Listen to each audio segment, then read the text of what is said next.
Welcome to Artistic Digitizer 5 minutes at a time. In today's video, I'm going to show you how to customize your grid and the grid size, how to customize your selection tool, your hoop limits, and at the very end, we will save as our default workspace. So let's get started. I'm going to open a new page. And you notice when mine opens that I don't have my grid on because this is my default workspace. And I've changed the color of those lines around my hoop. These are your hoop limits, and that's as far as you can put an embroidery right up to those lines.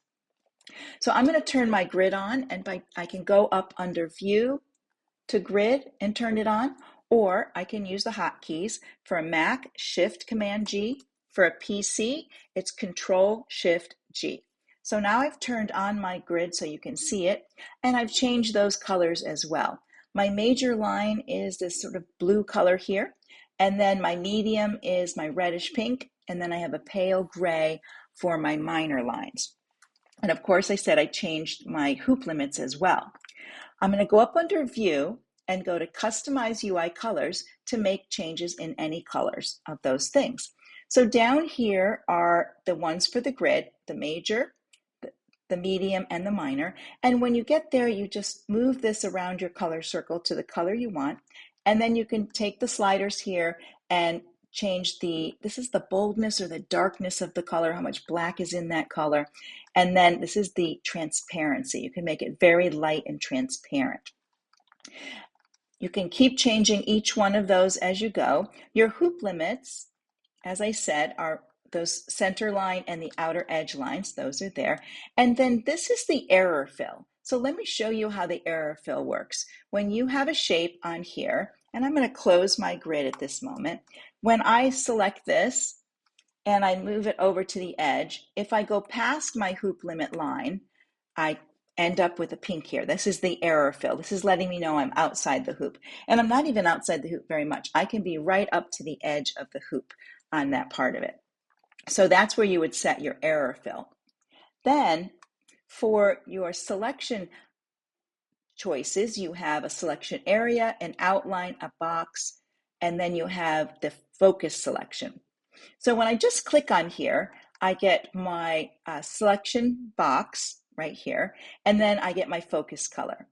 If I were to left click, hold, and drag, that's when I get my selection area. It's that turquoisey box. And when I let go, again, I'll get my selection box, my focus on there, and I'll be all set.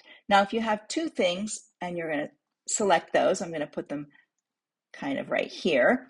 And then if I selected both of those by clicking and dragging, I get the same box, but now I get a green color. So this is my focus. It's the last thing I did, and this is the one that I chose before. Now, even if you did them from your sequence window, you're still going to get the same kind of thing. And even if I choose them this way, doing shift, if I do shift like that, it will change to whatever was the last one I selected on that part of it. Once you've made your changes, make sure you come down here and save as defaults. That way it will stay that way every time you open. Those things will be the same. So I'm going to take these and delete them. And then I want to come up here and show you how to change your grid size. So I'm going to come up here and turn my grid back on. And you can see when I did that, there is the hotkey thing is right here for my Mac. And I'm going to go to Edit.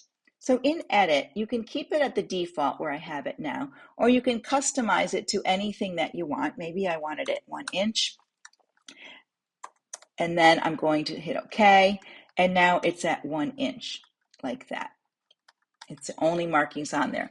So when I open a new page and I go to my grid and I do Shift Command G, that's the one I get. It'll always be that way when I do it. So I'm going to go back to my view and I'm going to set it back to the default because I like the default. It's going to keep those colors that I had, so I don't have to worry about that. I'm all set there. And once I'm all done and I want to set my workspace, I'm going to take away my grid because I want my workspace to be just like this. So to set my workspace, default workspace, go to View, Save current workspace as default and select that. And then anytime you open a hoop or open a design, it will open to that hoop for you. And that's 5 minutes with Artistic Digitizer.